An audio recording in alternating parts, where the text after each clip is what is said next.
പരിശുദ്ധമായ റമളാൻ നമ്മിലേക്ക് വരികയാണ്. ആ റമളാനിനെ നമുക്ക് സ്വീകരിക്കണം, നല്ല ബഹുമാന ആദരവുകളോടെ സ്വീകരിക്കണം. റമളാന് കടന്നു വരുമ്പോ പുതിയ പുതിയ തീരുമാനങ്ങൾ നമ്മുടെ ഭാഗത്തു നിന്നുണ്ടാകണം. മുഅ്മിനിന്റെ ഓരോ തീരുമാനവും അത് നല്ല തീരുമാനമായാൽ ആ തീരുമാനത്തിൽ പോലും ബറക്കത്തുണ്ട്. വിശുദ്ധ റമളാന് കടന്നു വരുമ്പോ അല്ലാഹുവിലേക്ക് കൂടുതൽ അടുക്കാനുള്ള സമയമാണ്, റബ്ബിലേക്ക് ഖേദിച്ച് മടങ്ങാനുള്ള സമയമാണ്, പാപങ്ങളെല്ലാം പൊറുക്കപ്പെടിക്കാനുള്ള സമയമാണ്.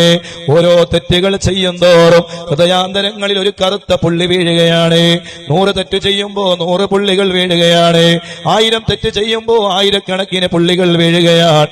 ആ തെറ്റുകൾ വീണേ ആ കൽബ് കറുത്തുപോയ കൽബായി മാറിയാൽ പിന്നെയും അയാൾ തെറ്റ് ചെയ്യുമ്പോ വീണ കറുത്ത പുള്ളികളുടെ മുകളിലേക്ക് വീണ്ടും കറുത്ത പുള്ളികൾ വീണ് കൽബെല്ലാം കറുത്ത് മലീമസമായി പോയിട്ടുണ്ടെങ്കിൽ ആ കൽബിനെ ശുദ്ധമാക്കിയെടുത്ത് എല്ലാ പുള്ളികളെയും കറുപ്പുകളെയും മായിച്ചു കളയാൻ, എല്ലാ പാപങ്ങളെയും കരിച്ചു കളയാൻ അള്ളാഹു നമുക്ക് സംവിധാനിച്ച മാസമാണ് വിശുദ്ധ റമളാൻ.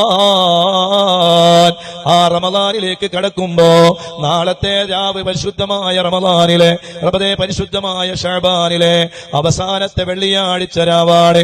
അടുത്ത ചൊവ്വാഴ്ചയോ ബുധനാഴ്ചയോ നമുക്ക് റമളാൻ ആരംഭിക്കുകയാണ്. ഇനിയുള്ള ദിവസങ്ങൾ വളരെ പ്രധാനപ്പെട്ട ദിവസങ്ങളാണ്. നാഥനായ റബ്ബിലേക്ക് ഒരുങ്ങണേ, റമളാനിനെ സ്വീകരിക്കണേ.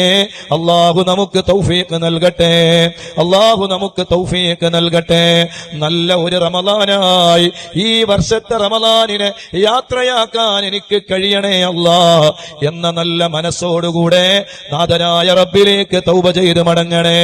റബ്ബ് നമുക്ക് നിശ്ചയിച്ചു തന്ന റമളാനുകളിൽ ഈ റമളാൻ അവസാനത്തെ റമളാനായിരിക്കുമോ എന്ന് നമ്മൾ മനസ്സുകൊണ്ട് കണക്കുകൾ കൂട്ടണം, എന്ന് നമ്മൾ ചിന്തിക്കണം, എന്ന് നമ്മൾ അതിനെക്കുറിച്ചൊരു ആലോചന വേണം. അള്ളാഹു എപ്പോഴാണ് എവിടെ വെച്ചാണ് നമ്മുടെ അതേ അവസാനം നിശ്ചയിച്ചതെന്ന് നമുക്ക് അറിയുകയില്ല. റമളാനിന്റെ പടിവാതിൽക്കൽ വന്നിട്ട് വിട പറഞ്ഞു പോയവരില്ലേ? കഴിഞ്ഞ ദിവസം ഒരാൾ മരണപ്പെട്ടു. അയാൾ കുവൈത്തിലായിരുന്നു. കുവൈത്തിൽ നിന്ന് നാട്ടിലേക്ക് വന്നത് ഈ വർഷത്തെ റമളാൻ എനിക്ക് നല്ല റാഹത്തോടെ കഴിച്ചു കൂട്ടണം, എന്റെ കുടുംബത്തിന്റെ കൂടെ, എന്റെ ഭാര്യയുടെ കൂടെ, എന്റെ മക്കളുടെ കൂടെ, എന്റെ നാട്ടുകാരുടെ കൂടെ, എന്റെ നാട്ടിലെ പള്ളിയിൽ എല്ലാ വക്തുകൾക്കും ജമാഅത്തിന് പങ്കെടുത്ത് അങ്ങനെ നല്ല റാഹത്തോടെ എനിക്ക് ഈ വർഷത്തെ റമളാനിൽ പങ്കെടുക്കണം. എത്രയോ കൊല്ലമായി വിദേശത്ത് ആഗ്രഹത്തോടെ നാട്ടിലേക്ക് വന്നതാണ്. വലിയ പ്രായമൊന്നുമില്ല. പക്ഷേ നാഥനായ റബ്ബിന്റെ ഖളാ, ആ പ്രിയപ്പെട്ട സഹോദരൻ ഒരു ചെറിയ നെഞ്ചുവേദന എടുക്കുന്നു, ഹോസ്പിറ്റലിൽ അഡ്മിറ്റ് ചെയ്യപ്പെടുന്നു. നാഥനായ റബ്ബിന്റെ അടുക്കലേക്ക് യാത്രയാവുകയാണ്. വേദനകളാണ്, ചെറിയൊരു ചുമയാണ് വന്നത്. ആ ചുമ വർദ്ധിച്ച് ആ ചുമയുടെ കാരണമായി അദ്ദേഹം അല്ലാഹുവിന്റെ റഹ്മത്തിലേക്ക് യാത്രയായി. അല്ലാഹുവേ, അദ്ദേഹത്തിന് നീ പുറത്തു കൊടുക്കണേ അല്ലാ.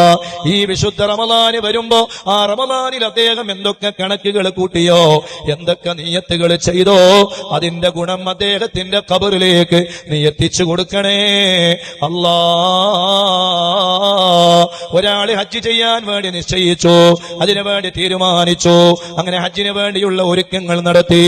ആ ഒരുക്കങ്ങൾ നടക്കുന്നതിന്റെ ഇടയിൽ അയാൾ മരണപ്പെട്ടാലോ അയാൾക്ക് ഹജ്ജ് ചെയ്ത കൂലിയുണ്ട് എന്നല്ലേ മഹാന്മാര് നമ്മളെ പഠിപ്പിക്കുന്നത്. അതുപോലെ വിശുദ്ധമായ റമളാൻ എനിക്ക് സ്വീകരിക്കണമല്ല, എനിക്ക് ആ റമളാനിലെ ദിനരാത്രങ്ങളില് നോമ്പ് നോൽക്കണമല്ല, ഖുർആന് പാരായണം ചെയ്യണമല്ല, ഒരു ജമാഅത്ത് പോലും എനിക്ക് നഷ്ടപ്പെടുത്തരുത് അല്ല. എനിക്ക് ധാരാളമായി അതേ ഖുർആൻ ഓതണമല്ല, ഒരു തറാവീഹ് നിസ്കാരവും എനിക്ക് നഷ്ടപ്പെടാതെ എനിക്ക് തറാവീഹ് നിസ്കരിക്കണമല്ല എന്നുള്ള നല്ല നീയത്തോടുകൂടെ പാവപ്പെട്ടവരെ എനിക്ക് സഹായിക്കണമല്ല, എനിക്കൊരുപാട് നന്മകൾ ചെയ്യണമല്ല, എന്റെ കുടുംബത്തിന് ഒരുപാട് ഖൈറാത്തുകൾ എനിക്ക് ചെയ്യണമല്ല.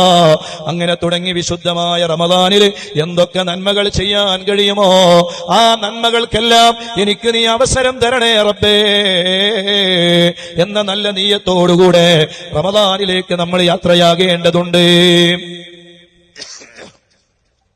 അല്ലാഹു നമുക്ക് തൗഫീഖ് നൽകട്ടെ. പോരാ, ആമീനിന്റെ ഊക്ക് പോരാ. അല്ലാഹു നമുക്ക് തൗഫീഖ് നൽകട്ടെ, അല്ലാഹു നമുക്ക് തൗഫീഖ് നൽകട്ടെ.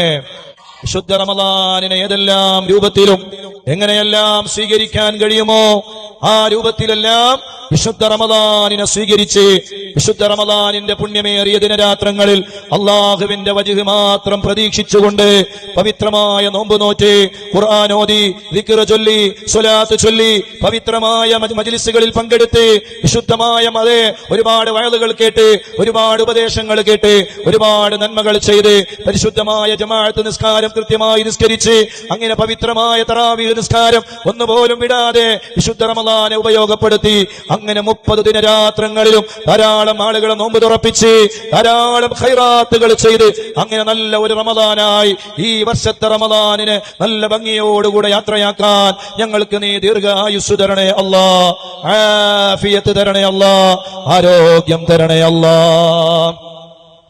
അല്ലാഹു നമുക്ക് തൗഫീഖ് നൽകട്ടെ. അതുകൊണ്ട് എന്റെ പ്രിയപ്പെട്ട മുഅ്മിനീങ്ങളെ, വിശുദ്ധ റമദാനുമായി ബന്ധപ്പെട്ട് കിട്ടുന്ന ഒരു നന്മകളെയും നമ്മൾ വെറുതെയായി കാണരുത്. എല്ലാ നല്ല നല്ല ഇൽമിന്റെ ക്ലാസുകളിലും നല്ല നല്ല മജ്ലിസുകളിലും പരമാവധി പങ്കെടുക്കുവാൻ വേണ്ടി നമ്മൾ ശ്രമിക്കണം.